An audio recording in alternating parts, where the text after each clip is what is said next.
Kisah ini berlaku masa mula-mula aku berkhidmat sebagai seorang penjawat awam.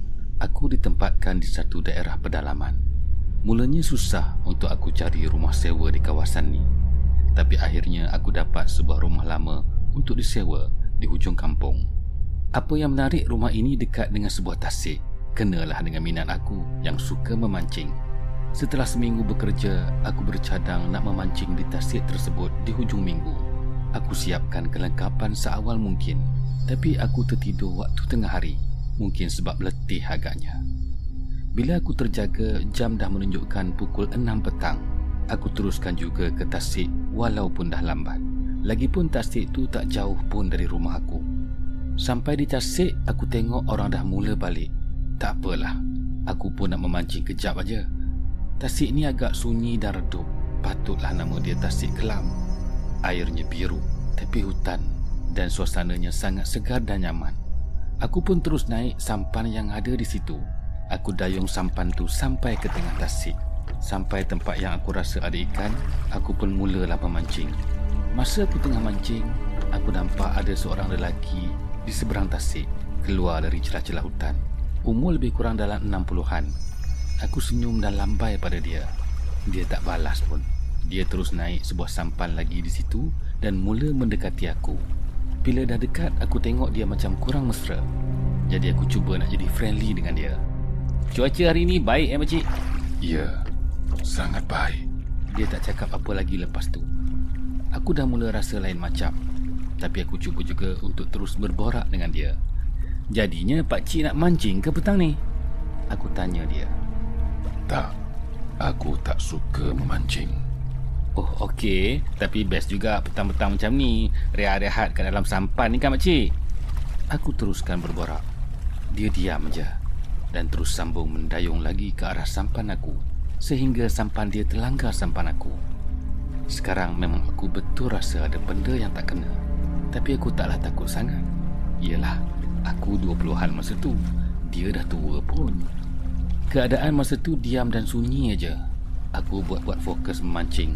Tapi sebenarnya fikiran aku tak keruan pun. Aku dah tak kisah sangat pun pasal ikan. Lelaki tua ini memang pelik. Aku tak tahu apa yang dia nak. Sekarang aku rasa sangat tak selesa. Aku rasa macam dia tengah tengok aku. Aku saja buat-buat toleh ke arah dia. Ya, memang dia sedang pandang aku.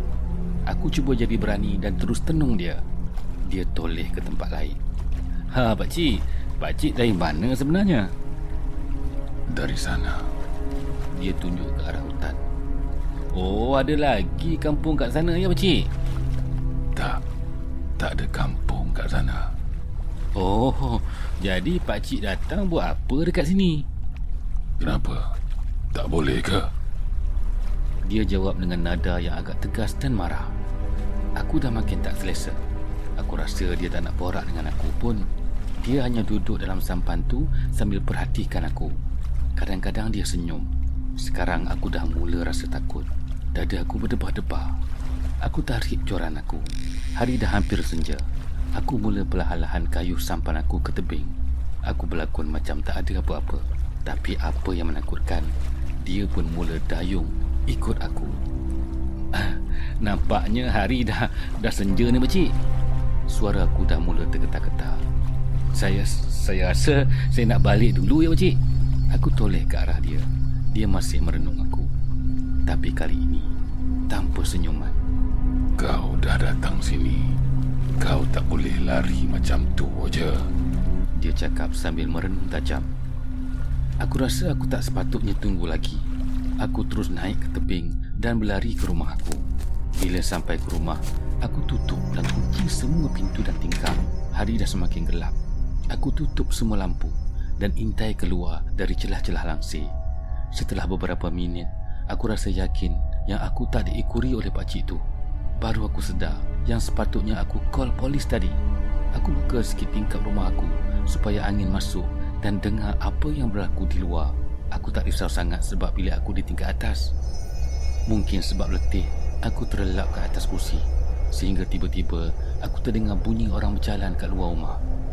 Aku terus bangun dan perlahan-lahan berjalan ke tepi tingkap untuk dengar dengan lebih jelas. Aku pasti bunyi itu adalah bunyi tapak kaki manusia. Aku tunduk ke tepi tingkap dan cuba dengar bunyi itu betul-betul. Tiba-tiba, langkah tu berhenti. Hei, kau buat apa ke atas tu? Maaflah kalau aku ganggu kau tidur. Aku rasa seolah macam ada batu hempap ke atas dada aku. Aku kenal suara tu. Suara yang sama ke atas siap tadi. Aku dah rasa takut. Aku tak jawab apa-apa. Perlahan-lahan aku tunduk dan merangkak capai handphone aku. Aku call polis yang sepatutnya aku call lebih awal lagi. Aku hanya berbisik tentang apa yang berlaku kepada polis tu untuk pastikan suara aku tak didengari oleh pakcik tadi. 15 minit terasa macam sejam masa aku duduk tepi katil tunggu ketibaan polis. Macam-macam aku terfikir.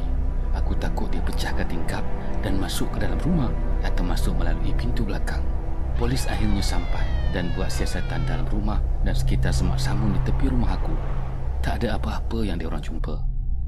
Okey, kami balik dulu Encik. Saya cadangkan mungkin Encik patut pindah ke tempat lain yang lebih selesa dan selamat. Sejak dari hari itu, aku tak pernah dengar dan nampak pakcik tu lagi. Tapi susah sebenarnya hidup bila rasa macam ada orang sedang memerhatikan kita. Akhirnya aku ambil keputusan untuk pindah juga ke kawasan bandar yang lebih ramai orang walaupun agak jauh dari tempat kerja aku. Bila dah pindah ni, aku rasa lebih berani dan selesa. Aku boleh ke mana-mana yang aku suka tanpa risau kalau ada orang yang sedang memerhati. Sehingga satu hari, aku dapat satu panggilan telefon. Hello? Aku dah cakap kan, kau tak boleh lari macam tu aja.